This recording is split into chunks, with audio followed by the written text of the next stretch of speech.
Today, I really want to share four important things about food sensitivities. Because, as the title says, do I have a food sensitivity? Some people don't know, and that's the worst part, right? Some people have no idea that their symptoms are coming from a reaction to foods.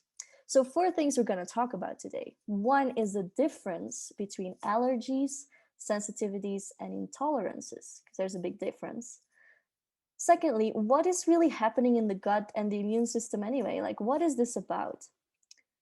Fourth thing that the third thing I want to talk about is why testing is not very accurate, and in what way can you really experiment and test this out in the best way, right?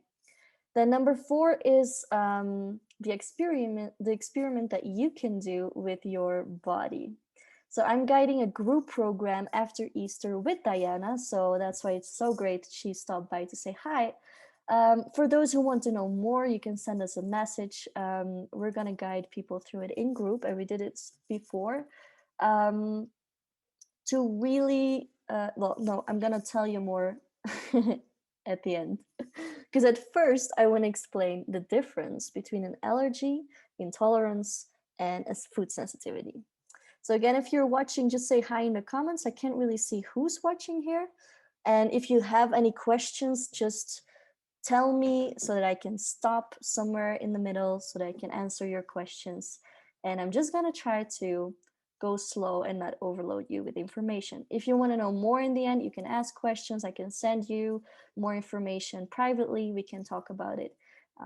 But first, the most important thing, what's the difference between an allergy, sensitivity, and intolerance? Well, an allergy, most people know about those because this is really a reaction that you have to foods within like 15 minutes or 2 hours of eating the food. And often it's quite severe, right? So it can be a rash, a swollen tongue, trouble breathing. We all know those. And that's what we think of when we think of reactions to food, right? But the thing is, this is a different type of antibody than a food sensitivity. We have like five different types of antibodies that our immune system makes to anything, to bacteria or chemicals or foods or anything that is attacking our system or anything that our system sees as an enemy, because it's not always a bad thing, right? But our system starts seeing it as an enemy. That is a very important distinction. But a sensitivity, the reaction can come within 72 hours. So within 3 days. So when you eat something today, you eat eggs today, but then in 3 days you feel really bad, you're not going to link it to the eggs, right? You don't know where it comes from because you eat so many different things in a day. So that's the biggest challenge with food sensitivities. And you could feel it anywhere in the body. It's not always a digestive problem. It can be headaches, it's often extreme fatigue, which is why I really want to include this in this group, because we're all about energy levels, right? And that extreme fatigue, that brain fog can come from these food reactions as well. So it could be skin reactions, it could be joint aches, weight gain, like people who are struggling with losing weight, they're doing a diet and they're not losing any weight. Um, it could often be a food sensitivity. Trouble sleeping, for example. The list goes on and on and on, because the immune system can go loco and crazy in so many ways. But it's always caused by, or often caused by, an imbalance in the gut, right? When we have when we have a problem in the gut, that's often the start of this. But then an intolerance, so we have allergy, sensitivity, and then intolerance is not a reaction from the immune system. That's why this is so hard to test, right? Because you can test antibodies, some of them not all, but an intolerance is just a digestive enzyme that you don't have, something that you're lacking, or a nutrient that you're lacking to break it down. So it often happens with lactose, right? So often people don't have the right enzyme to break down dairy lactose. Or histamine, histamine is a big issue for many people. Or alcohol, preservatives, it could be artificial colors, it could be chocolate, it could be citrus fruits, and that's just um, your body just can't break it down, and this feels like a general discomfort. This is like flu-like symptoms. um, there's a range of symptoms as well there. So it's very important to know the difference between these three. And secondly, I wanted to explain what is happening really in the gut and our immune system. Like what's going on there, right? Because the reactions to food is really when it creates like small holes in the intestinal walls. So, which means that in your digestive system, small pieces of food go through the wall of your intestines and into the blood. And that's what we call leaky gut. Maybe you heard this term before. So it means with these holes, it's not only food particles that go through, it's also like bacteria, chemicals, yeast. They get into the blood and the immune system reacts, right? Because 70% of our immune system is located like around the gut. So it's constantly alert and looking for, okay, do I attack? Do I not attack? You know, it's constantly assessing for danger. So you can imagine if you have these gut problems, if you have these leaky gut, your immune system is going nuts and it's just overreacting to things. So you need to calm it down by leaving out those foods that are really causing you trouble, and you need to add in more anti-inflammatory foods, you know, foods that can heal your gut. And really you need to give your gut the time to heal. um, because the intestinal walls, they're made up of these cells that replace themselves every 2 or 4 days.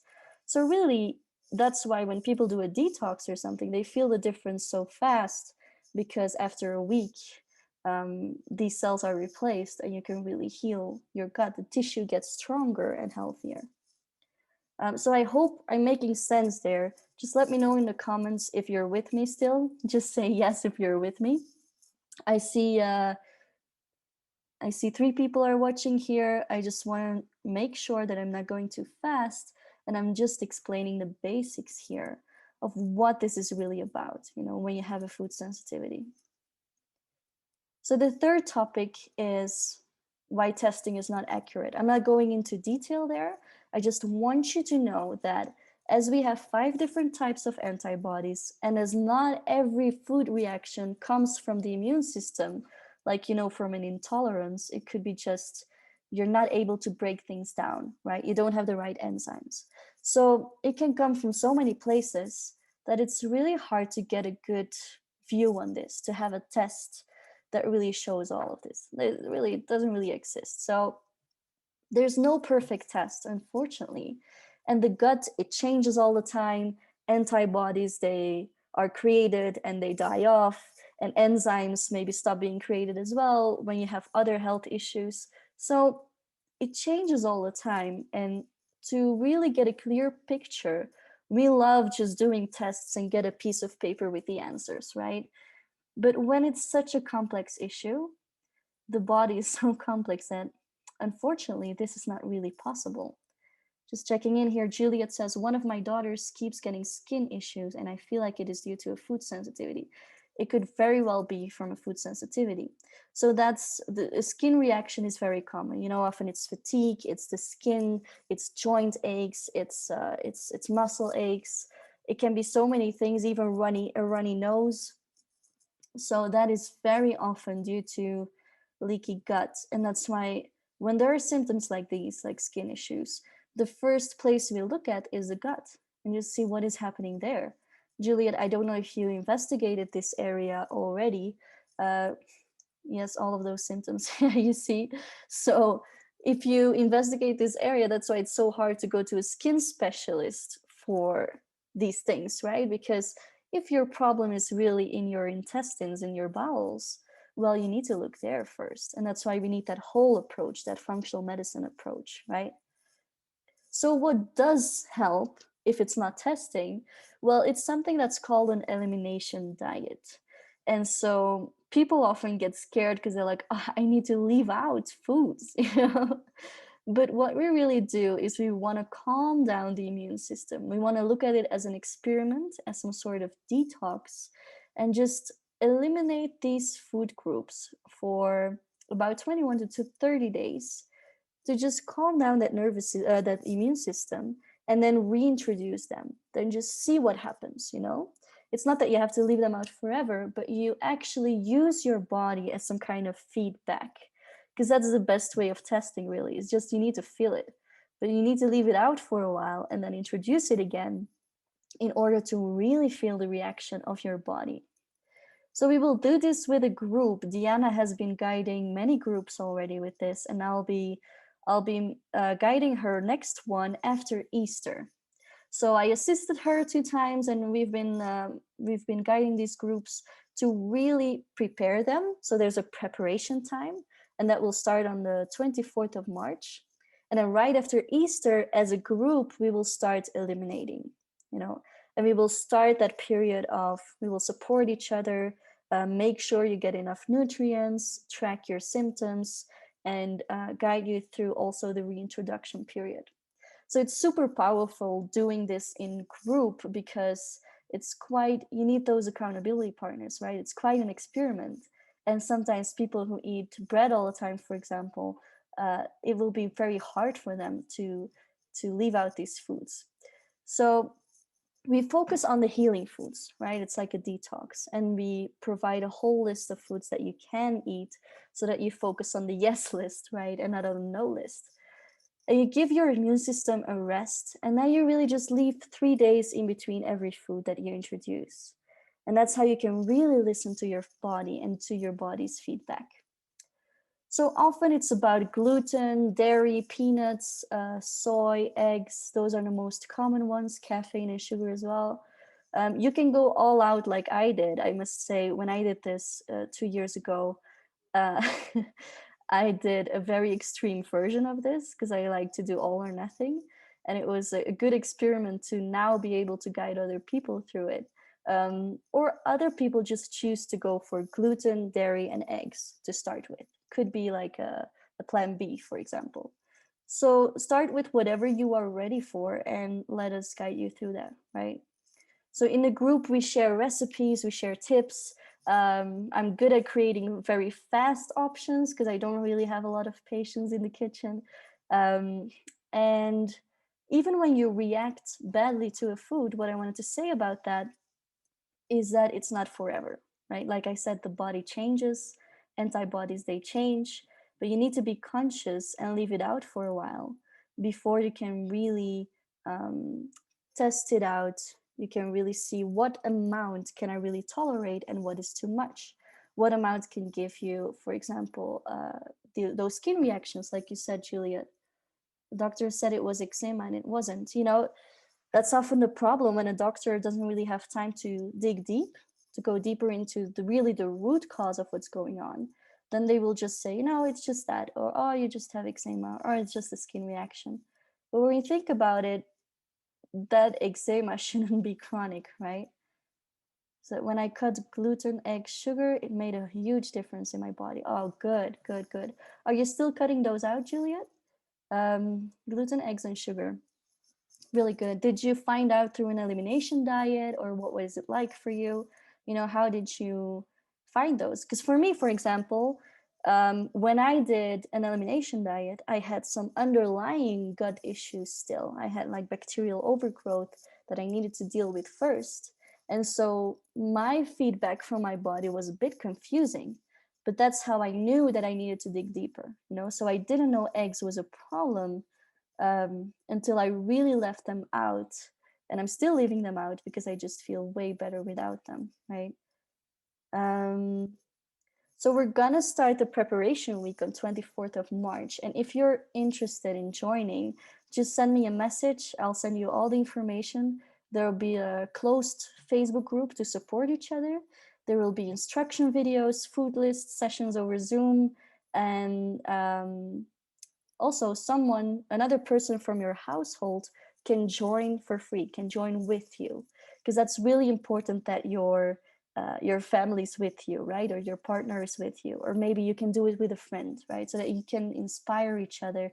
And you always have the Facebook group, we have Zoom sessions, you know, we help each other out. So if you're interested in exploring this further, I thought it was important to give you this basic information. right? But if you're interested, just send me a message and I'll give you all the information you need.